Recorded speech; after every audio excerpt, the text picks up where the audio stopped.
sport. You're listening to the Sports Ferret on Academy FM.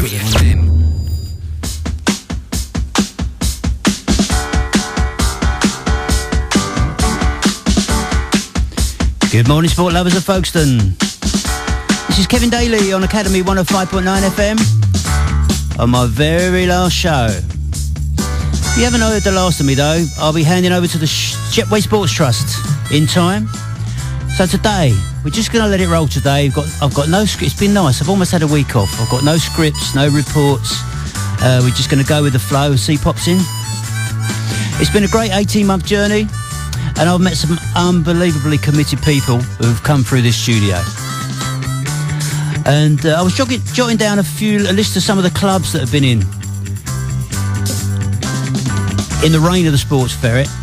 And I've just randomly put down here: running, rugby, swimming, football, basketball, boxing, hockey, triathlon, cycling, powerlifters, motorcyclists, marathon runners, darts players, Zumba ladies, bowls ladies, and the junior sections of some of these clubs as well. There's been groups who've had their own challenges, such as cycling from hive to hive. And we've had skydivers, wing walkers, abseilers, bungee jumpers, ultra runners, to name but a few. So we're going to start the show with Mr. Blow. But we've got one man already in the hot seat, and we're going to play a bit of music, and then we're going to speak to him.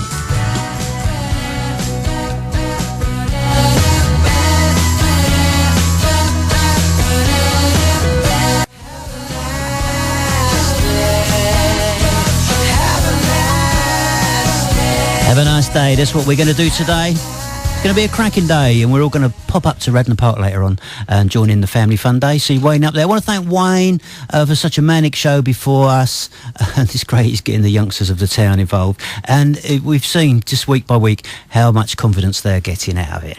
Okay, this is Sports Ferret, Kevin Daly, the last show today. I've put a random shout out for guests to pop in today, so we're going to go with the flow and see how it goes. But first of all, I want to welcome Mark Hinton. Good morning, Mark. Good morning, Kevin. Mark, now you're involved with the Folkestone Saints and Flames basketball, and so I don't know. Give us a. First of all, tell me your role, your actual role with the club. My role, I'm basketball development coordinator for Folkestone Basketball. I'm also head coach for the men's National League team, and I run Folkestone Basketball Academy. Oh, wow. So you are a busy man. Oh, yes. Okay. Now, we just had a little chat off air, so we've got an idea what's coming up. But I suppose just tell me let's talk about the academy first of all. It's coming to the end of the first academic year, and it was a new venture. It started off, I don't know, I suppose it was a bit of a test in the water, so to speak. So how's it gone this year? Yeah, the Basketball Academy is a brand new project for the Folkestone area. It's sixth form students teaching or learning basketball within their sixth form subjects. They get 15 hours a week. The first year has been fantastic. We finished mid-table in the first year at the league. Next year we're expecting a little bit higher. So. Okay, so in this league then, do you play other academies? We play other schools and academies, yeah. And how far do you travel? At the moment, this is East Kent, so we travel out to Ashford, Dover, sort of out into Gillingham. Right, okay. So now it's been good the first year. The second year is always better. So how's things looking for the second year? Recruitment's going really well. We've probably recruited at the moment about 14 to 15 children for next year as well. So we've kind of tripled our numbers, which is fantastic. And is it all boys or girls? Or? No, mixed, boys and girls. Yeah, right, okay. Just out of interest, off the top of my head, are the rules the same for the boys and the girls? It's the same? Absolutely, yeah. The only difference is the girls play with a slightly smaller basketball. Oh, do they? And the same time period? Yep, absolutely. Oh, right. So now then, if you've got some students that are listening in, perhaps they weren't aware even, where have you been, that you've got a basketball academy, what would you advise them to do if they want to, get in touch with you? Yeah, if they're interested in playing basketball as a sixth form project, they need to contact the Glassworks, which is the Folkestone Academy Sixth Form Centre, and then apply to go on the course. Right, okay. And so that now getting back to like the grassroots stuff that you get involved with, apart from the academic stuff, how are the Saints shaping up? What's the format of the teams coming up this year? Yeah, the club's growing rapidly at the moment. This year we're taking on an under-14s National League team and a ladies National League team to go along with our under-16s, under-18s and men's. Right, so and that's a lot of national basketball being played in this area now. Now, I remember speaking to you and going back a few years, there was nothing. Didn't have a National League at all. And then you got in and you were getting walloped every week. But, you know, fair play to you, Mark. You've stuck at it, and the standard has obviously gone up and up and up. And there's more interest in the sport now. And that's thanks to yourself and to all the members of the Saints there and with this new project. So tell me, now the seniors, what I like to talk about is, and I love the juniors, don't get me wrong, but the senior National League, tell me about that. How's that going? They're doing well. They're in their third year. We finished mid-table both years. For next season, we're aiming to get promotion up to Division 3. Right. We've kind of got the groundings of a really good team now. Yep, yeah, okay.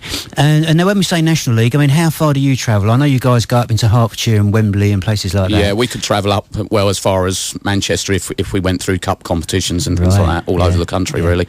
So it must be exciting if you draw somebody from a different region. I suppose it's a bit like you're playing the same clubs and you kind of get to know some of their players and the rest of it. But if all of a sudden you get like you say, you get drawn with an exciting away draw at Manchester somewhere, that must be awesome. So, you know, you're got to up your game.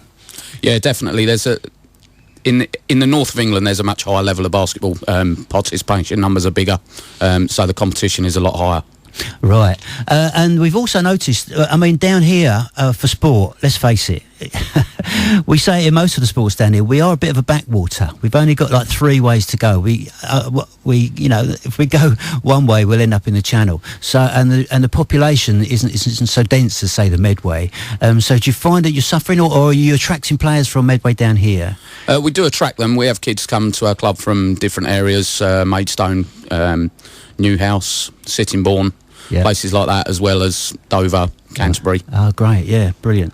Okay, now one last little bit. You've got great links with France, haven't you? And great links with Wimbledon, as they say. And have you got anything lined up for this year? Yeah, we're aiming to take the whole club, so 5 teams over to Wimbledon at the beginning of September for a tournament weekend. Yeah, so. Oh, fantastic. And I mean, you say a weekend. Do you stay over? Yeah, we book a hotel and we stay for the whole weekend and get 3 or 4 games on the Saturday and the same on the Sunday. Right, brilliant. And do the kids kind of really like, because I had some rugby kids in the other day that's been over to France, and it's great having this French connection with a lot of the sports in this town. Do your basketball, you know, they're warm to the French? Oh, yes. And is the style of basketball in France a little bit different? Slightly different. We have links with Calais, Michelet and Wimereux, and the style is slightly different, but we compete with them quite well.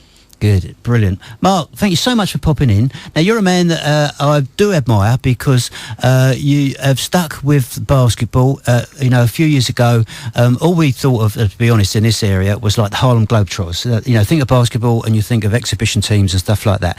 But you've brought it to the grassroots, you've set up this academy, and you've done a great job. And I really hope that your National League team gets bigger and bigger. And I want to thank you so much for coming in. And I just love the fact that you've gone from, you know, getting walloped in the first year to finishing mid-table, which means things can only get better. Absolutely, thank you very much. Okay, great. Okay, we're going to crack on with a bit of music now, and this is for a man that's just come in. He's walked in through the door. This is one of his favourite artists.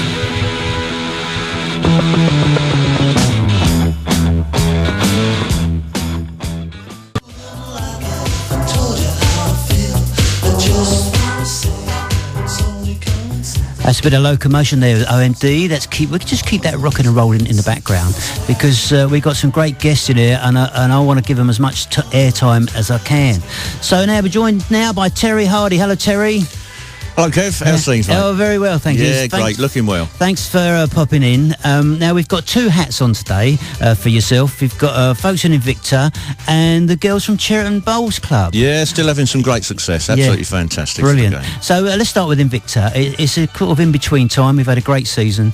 We've got to rise to the challenge now. So, in fact, I had Sammy Braffin earlier. Oh, right, yeah. And Mr. Cugley's got them back. It's their first day of pre-season. So it's it's it's all racking up now. It's interesting times ahead, isn't it? Yes. It's fantastic. What a great season we had there, though. The times we were in that box, watching the lads go there, and it was just a dream, wasn't it? Yeah, we couldn't believe what we were seeing some weeks. It was good. Even when we played badly, we still come up trumps. Yeah.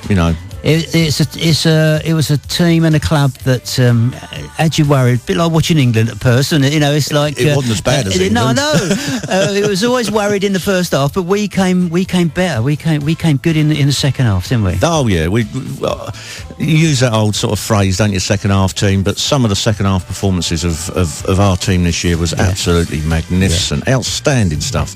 And you've got to put that down a lot to Jason Lillis, I think, the coaching and the strength of the squad and the fact that they believed in themselves, didn't they? Oh yeah, they was always going to win. They had no doubt. They were committed to it.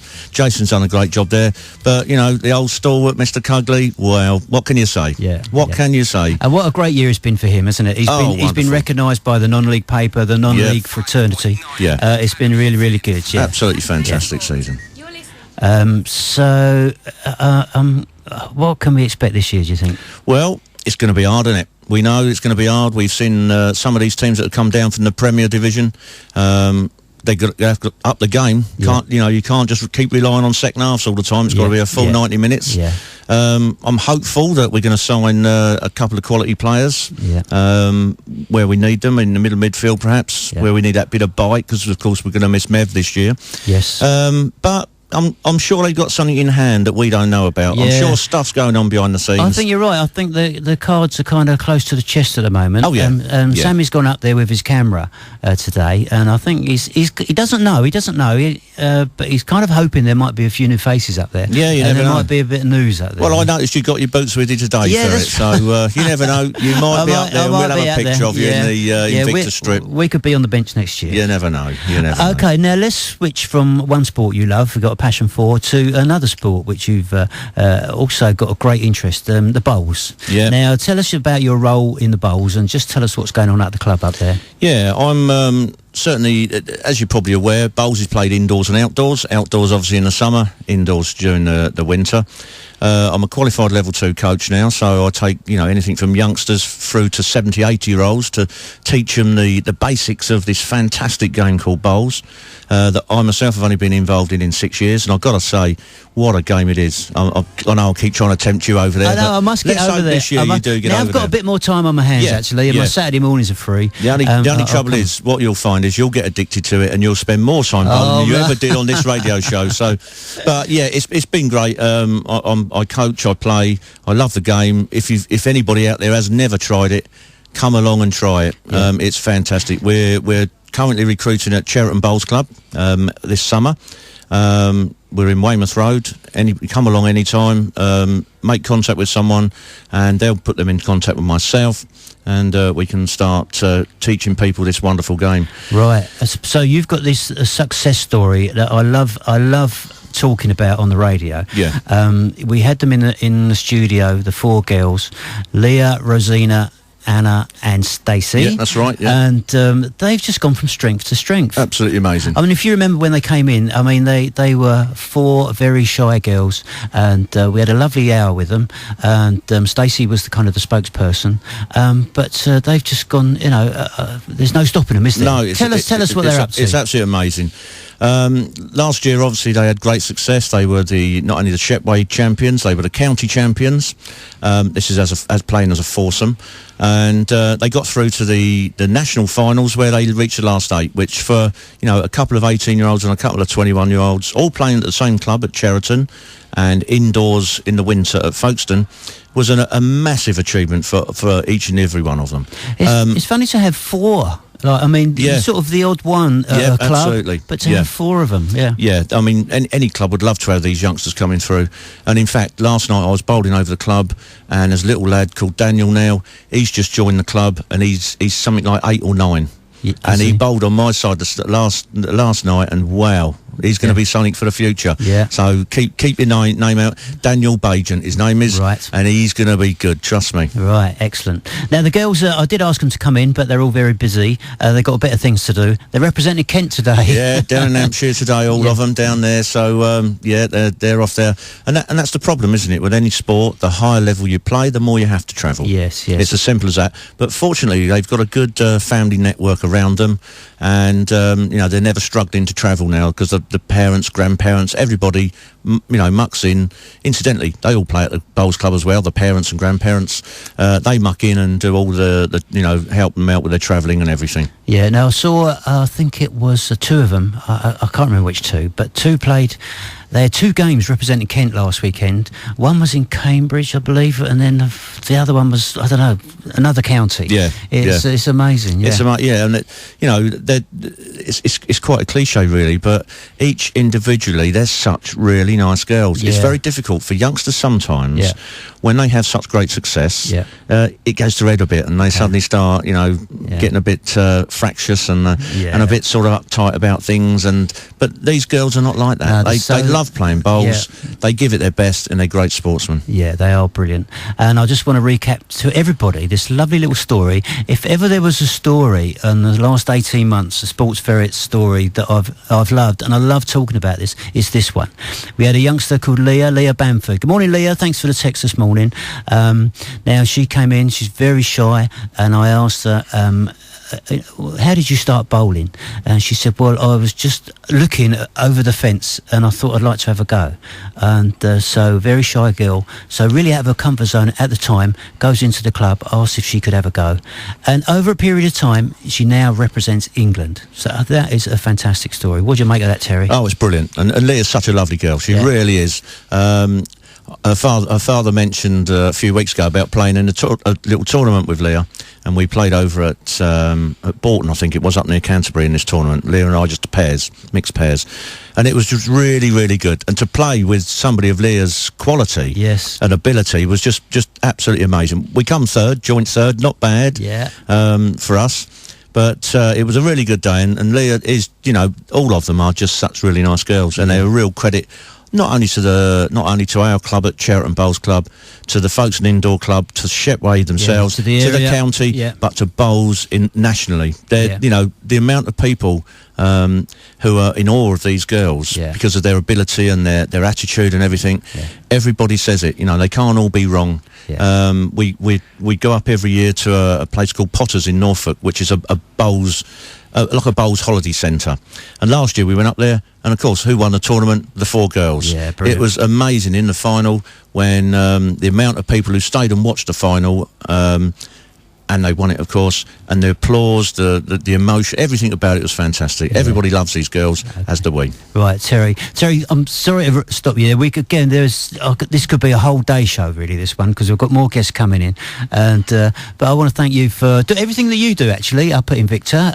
You're a great supporter of Invicta, and obviously your passion for bowls is just unending. So I want to thank you so much. Yeah, well, thanks, Kevin. On behalf of certainly all the sports population out there in Folkestone, we're going to miss your show. Let's hope the next show's going to be as good, and I'm sure it will be.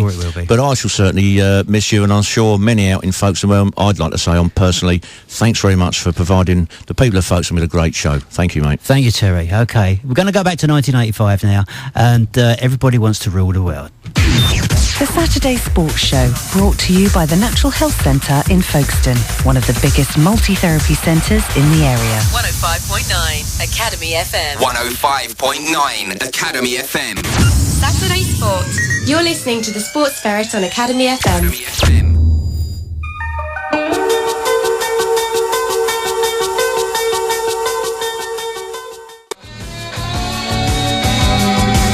Bit of Tears for Fears there.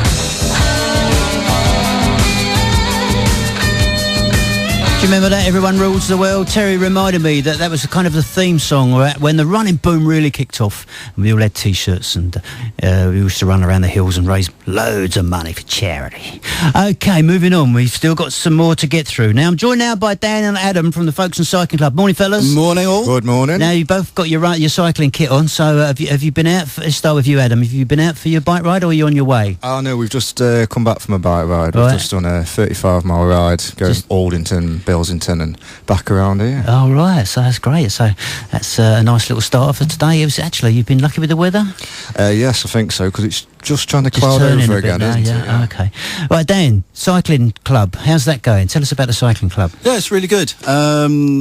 We're a very good social club. We meet on... it's very much a Facebook-orientated club where people post up what rides they're going to do and then people just join in and come along of all different shapes and sizes like me. OK, so let's get with the promotion kick. So tell us the proper name of your... It might be obvious to some, but tell us the proper name of your Facebook page, and is all the information there about what you can, where you meet. Adam, over to you. Yes, so the club is, of course, Folkestone Cycling Club. Right. Type that into Facebook and you'll find us there, and you'll see when we meet, where we meet, which is always usually the Folkestone West Station on the London-bound side. Always try to on the London-bound side. Specify that. How many people go the wrong side? I'm not quite sure. There's been a couple, but we couldn't find you.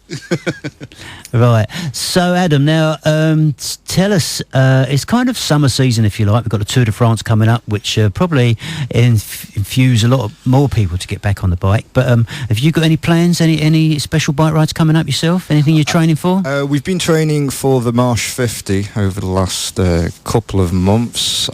So our particular group, we've done structured rides of 50-60 miles and working out it's a team time trial, I should have specified. Okay. So it is against the clock then, yeah? It's against the clock, yes. Right. And so do you enter as individuals or do you enter as like a team of 2, 3? We enter as a team of 4. 4, okay. Yes. So there's 4 of you been out this morning?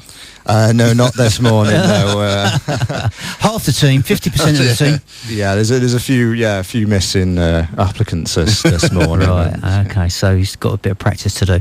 Dan, now we will just mention a little bit about the Sweden trip that you did. So how's the recovery going after doing 300 kilometres? Yeah, it was really good. When I was in last week, sorry folks, I'm here again. Yeah. I said that we'd got up to sort of 21,000. Our fundraising is now just peaked over 23. And it's still going. It's brilliant. Amazing how people are still coming in, and thanks for all the promotion you've done for us, Kev. It's been fantastic. That's good. No, it's something that I've learned in the last, I suppose, 6 or 9 months really, that this Facebook page, Cyclists Fighting Cancer, and I was absolutely amazed at what you guys have been doing, and I would just urge anybody just have a look at the page, Facebook page, Cyclists Fighting Cancer, and just see what a great cause, something that a child on a bike, a purpose-built bike made specially for them, just how much it means to them. Now, Adam, so you've been off your bike for a couple of weeks. You had a little bit of an accident, didn't you? Come on, let's tell us all about this. I thought you'd come off your bike, but it was an industrial accident, was it? Yeah, I had a little slip on some decking at work, and have you put a claim in? Is it like have you been where does the blame with, yeah. Well, where does the blame as a claim? Yeah, where the sole blame is on me, so I have to accept that one. Well, you'd probably have to say that because you might have a secret cyclist following you around for 50 miles, filming you when your claim for 50,000 goes in. Dan, how is the strength of the cycling club? Is it growing? I mean, because with the Tour de France coming up, it always gets people, Yeah, we noticed it. I do some. I've been in before. I think it was last year. I do some work for British Cycling as well. I'm a local ambassador for British Cycling, and we call it the Bradley Wiggins effect, because you always see when things like the Tour de France come over, if somebody, Richie Porte or Cavendish or any of the English riders do really well, suddenly there's a big following, big influx of people on bikes. So yeah, you see this, but there is a great uptake. And can I just have a quick plug? Yeah, go on. Yeah. Next weekend is the Kent County Show. and I'm going to be out there with a couple of other people, myself and a friend of mine, Mandy. There's another quick plug. Mandy, really good. She's actually doing a Help the Heroes ride tonight, starting at 1:30. It's called the Dawn Raid, and she's riding from Portsmouth to London. Oh, wow. For Help the Heroes. Tough. So that's going to be a tough, particularly if this wind stays up. But good luck to her. Yeah. But we're going to be up at the Kent County Show. We're going to have a stand up there. And if anybody wants to come and say hello, we've got the Breeze rides, we've got the social rides, we've got the Sky rides. We can tell them all about it and where it's happening. Okay, great. Dan, thanks for your input over the last few weeks. Fantastic. Thank you, Kev. You know, speaking to you and learning not just about the cycling, but about all the charity stuff that you do. Thank you very much. A great job. We appreciate the support. Now, Adam, then last word from you. Okay, just repeat now. If there's a new cyclist and they want to get interested before the Tour de France, just tell us how they can get in contact with you again. So once again, you can get in contact with us via the Facebook page at Folkestone Cycling Club. It doesn't matter whether you are experienced cyclist, new to cycling, or like to potter about. At the moment, we've got 3 different groups going out, from the quicker group, which is, you know, if you like to go a little bit harder, 18 to 20 miles an hour average. Intermediate group, about 16 to 17. And then the steady group, which we like to call the bimble, which, you know, whatever, that starts from whoever the steadiest person is and accommodates for that. So basically, you've got cycling for all. Cycling for all. Brilliant. Okay, guys, thanks for coming in. We're going to crack on. It's been great seeing you. And get back on your bikes now. Well, don't go just yet. Have a cup of tea and a bit of cake. We're going to turn to a bit of 1994 and Ace of Base. Academy FM Folkestone on 105.9 FM and online at academyfmfolkstone.com.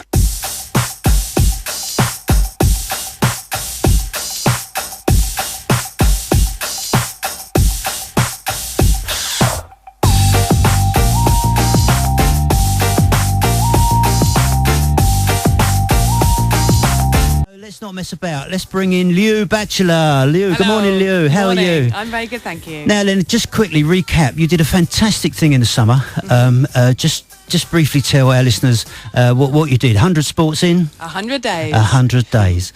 Now, what an awesome challenge. That is the most amazing challenge I've ever come across. So, have you kind of come down to earth now? Yeah, very much. Immediately afterwards, it was a bit of a whirlwind, and I kind of, it was a bit, whoa, what do I do next? But kind of finding my way, having a bit of time out, and looking for people to challenge me for what I should do next. How do I better that? Well, that's the thing. After such a massive challenge, what comes next? Now you've joined the Kent Sports. What are they called? Kent Sports Trust. So that's kind of giving you something to think about without your next project, I suppose. You've got a project within a project? Yeah, I'm kind of getting involved with them both on an ambassadorial kind of side and also kind of helping them with their promotion. So lots of going into schools and talking about the 100 Sports and 100 Days Challenge. Kind of getting out there and I guess taking the message a little bit further. But with them as the umbrella as well. So it's really good. I mean, have you? The kids must be amazed at you going into schools and saying, I've done 100 sports in 100 days. Yeah. What sort of questions do they ask you? I mean, it must be amazing. Yeah, it's kind of lots of what was your best sport, what was your worst sport. I've had some interesting ones though, kind of since then. Kind of things like, what are you doing now? And kind of, there were some that were quite reflective and I went, oh, I don't know really. And kind of, so it's challenging. Good questions you get from kids sometimes, don't you? Yeah. You don't from adults. We were saying this morning, never work with children and animals, you know. It's, no, you just don't know what's going to come next. So stay there a minute, Lou. So we're going to bring in Catherine O'Connor. Morning, Catherine. Morning, Kevin. Now then, we're going to, you've got normally 2 hats on. You've got your running hat on, but today we're going to talk swimming. Okay. Now, tell us your role up at the swimming club. It's more administrative though, isn't it, really? It is, yes. I run the club table, so I'm there. What's a club table? Okay, the club table is there for inquiries, for anyone new coming in asking about the club.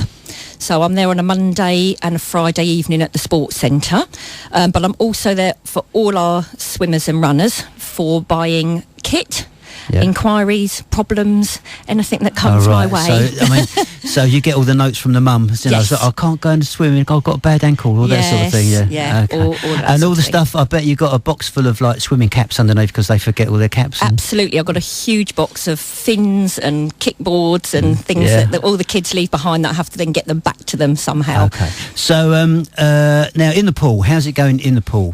Really, really well actually at the moment. The club is really moving on up. We have just started our Kent Junior League, and that's a a league within, there's 5 or 6 local clubs that we compete against, and we have 2 teams. So we actually have got an A and a B team, and our A team is competing in the top league, and we won at Canterbury. That was about 2 or 3 weeks ago. The next round will be in September. Yep. Which will then keep just like moving us up that board, really. Yeah, so, right, very okay. strong club at Fantastic. the moment. So, usual thing. Now, if someone's new to the area, or perhaps they want to get down and get some information, they want to start kids swimming. Obviously, they need to have a sort of a capability before they go competing. So, what would your advice be? Okay, well, basically, we actually teach as well. So we are a teaching club, and we take children from age 5 or 6, and they'll start in the small pool, and we will actually teach them to swim from nothing. Okay. Then we'll get them through the small pool, teaching them all 4 strokes. So that's butterfly, backstroke, breaststroke, front crawl, until they're ready to go into the big pool. So that's the main pool, and then we start preparing them for the squad. Okay. And then from the squad, they start competing. So the actual name, this is the important thing, the actual name of your swimming group is the Folkestone Sports Centre, isn't it? Folkestone Sports Centre Swimming Club. So, I mean, sounds a bit of an obvious question, but how do they get in touch with you? Just go down the sports centre? The best way, really, is we're actually just building a new website, so that we will have that contact that you can just Google Folkestone Sports Centre Swimming Club, but it is being built at the moment, the website. But on a Monday and a Friday evening, if you go to the sports centre from 6 o'clock, I'm always there on the table, and I'm there for all inquiries. Okay, thank you very much, Catherine. Thanks for coming in. I know you're a fantastic ambassador for the swimming club and also for the running club. You put a lot of hours and a lot of effort into both those clubs, and it's people like you that I look up to. People like you that have come through the studio and have now, hopefully, the people of Folkestone realise just how much work you've done. Oh, thank you, Kevin. Okay, now back to you, Liu. Now I want to know what's your next project, Liu? Well, in a sporting capacity, it's still undefined. I've been exploring the idea of doing some sort of training club that uses the essence of the multi-sports and things like that. It's still open, so if anyone's got any ideas and wants to get involved, I'm kind of that's it. How do we get your turn? Naturally. It's your turn. Give us you're on the board now. What do you call it? On the lost it. What's the word? It's gone. I'll come back to it in a minute. It's your chance to promote yourself and whatever it is you're going to do. So how can people get in touch with you? Got my website. Soapbox, that's the word, that's it. Yeah, okay, yeah, go on, sorry. Which is LVB Creative. So I guess the thing that I'm up to now is kind of maybe on a different strand, but can bring in sports. I'm actually hoping to organise a TEDx event in the autumn. So for people who don't know, TED is a kind of organisation that does thought-leading talks on anything from arts, education. It's basically ideas that are worth spreading. And I'm looking to bring one of those. TEDx, I've seen that word popping up on Facebook. Liu, you've been a fantastic guest. I've loved having you in. 100 sports in 100 days. No one could ever dream of doing such a challenge, but you cracked it. You've been great fun. I just want to thank you. You've been a great role model for all those sports, and perhaps by the fact that you've done all that work, that I'm sure that some people have responded to it and started going out and doing just a little bit of sport. I hope so. Yeah, okay. I'd love to hear their stories. Yeah, it'd be great. Okay, Liu, thanks very much. Now we're going to stay with the spoken word, because we won't have time for any music, and we've got people dropping in and out all over the place, and I'm joined by Garrett Wilson. Good morning, Garrett. Morning, Kevin. Now tell us your role at Folkestone Invicta up there. I'm currently running the Folkestone Invicta Disability FC team. Obviously we play the disability football, but we've gone to mainstream football for next season and joined the Ashford District League. Oh, have you? On Saturdays, which is a step up. Yeah. This is due basically to a lack of disability football on the 11-a-side front, with the FA funding and obviously the Ryman League not funding competitions now. So we're going to mainstream to give the players more football, basically. Okay. Now, I'm sure that for what I've seen, and I've been following you for a number of years now, that you can definitely hold your own in that league. And you've got so many good players up there. And we went through this before when you was on air. The word disability it shouldn't be taken lightly, because you've got some very, very skillful players out there, haven't you? Yeah, that's correct. Obviously, not all disabilities are visible, and this shows. And now in the actual disability football itself, the players that have got the lower disabilities are being thought of, but a lot of the higher ones are not being taken into this, so we need to up it and up the game as well. Great. I'll tell you what, I'm so pleased you've come in, because I've been supporting you guys from day one. We had young Oliver Staveley in last week, and he was telling us about his interest in the disability football, and also on the media side, he's trying to make his way into kind of media in various grades of football. But I loved it when you were playing in the cup final when you beat Charlton, and that was a good day in the career, wasn't it? Yeah, that was one of the best days I think we've had. Even though it was penalties in the end, to come back to get to draw level and take it to penalties was a big achievement against a strong side. Well, Gareth, I want to thank you personally, because you've given me lots to talk about it. I want to thank Sharon as well for sending the reports in, and it's good that you're doing a great job in the community. It's something that people perhaps, I don't know, they might have a little chuckle at disability when they first hear it, but if the more they go and see you, and the more they realise just how much work you put into it, and just how good the players are, it's a great reflection on all the time and effort that you put into it. And you'll have to send me a fixture list, even though I'm not on the show. It'll probably free me up to come and watch you guys, so send me that fixture list of the Ashford District, and I'll definitely come along and watch a game or two. Gareth, thanks so much for dropping in. Thank you, Kevin. Okay, cheers, now then, thanks. right, cheers. Having a look round, Clive, come in. Hang on stay there, listeners. Catherine, go and get Margaret and James.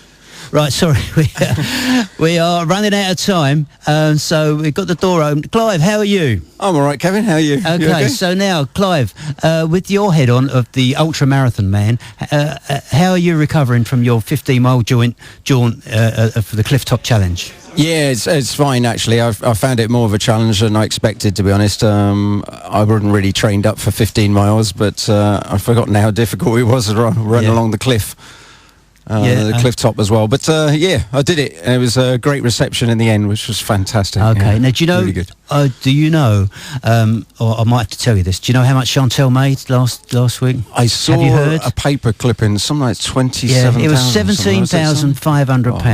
Chantel, if you're listening, it was a fantastic day. A massive thanks to you, and it's kind of come out of adversity, really. The fact that her first race for life, she was raising money for someone else. Then sadly got breast cancer twice as well, but she's put so much back into the sport. And Clive, I want to thank you and the crew. I want to say good morning to Pam and Gillian, and Sue and Kim have all popped in, and Isabella's there as well. Say hello to...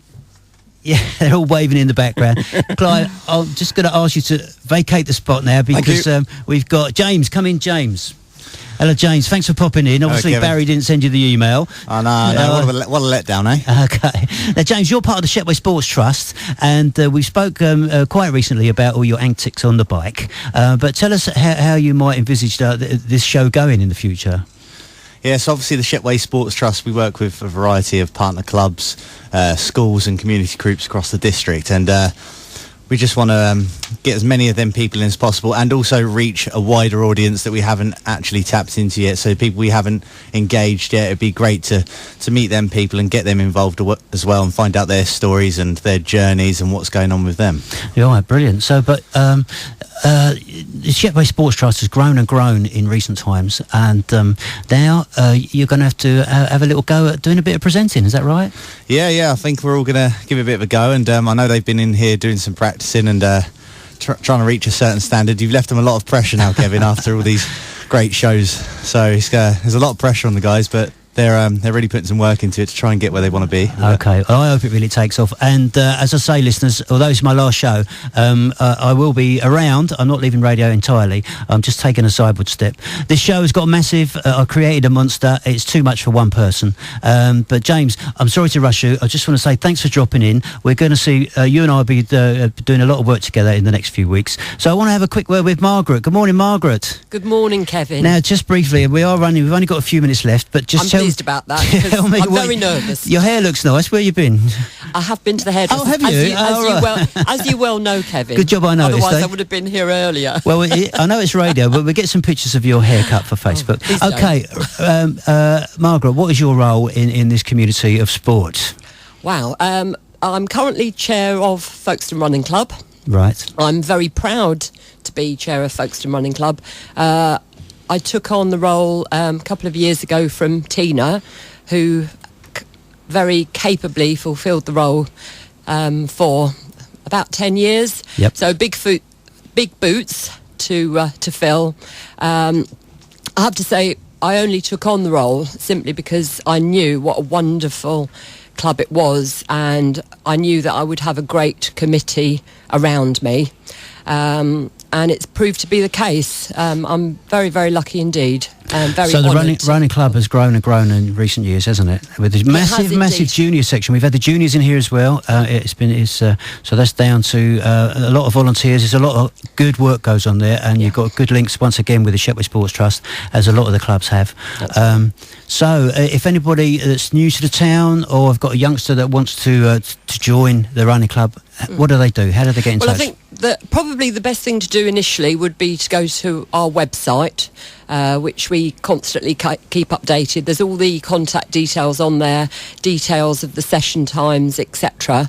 And there's a facility to send emails, and we will respond depending on people's individual circumstances. But we constantly get new people joining, which is great. A steady stream of both juniors and seniors, and of course we welcome people of all abilities. Okay, thank you, Margaret. Thanks for popping in. I will say your hair looks lovely. Thank you. And Kevin, all the best. I think it's a real shame that you're moving away, because I think you do a great job. Okay. So all the best to you. Thanks very much. Okay, looking at the clock now, we've just got 2 minutes left. I'm going to hit a button. I don't know what's going on. I've lost the playlist. But I want to say to everybody out there in Folkestone, it's been a great journey, 18 months. I've loved every minute of it. We've met some great heroes. As I said before, we've got some great contacts with running, rugby, swimming, football, basketball, is to name but a few.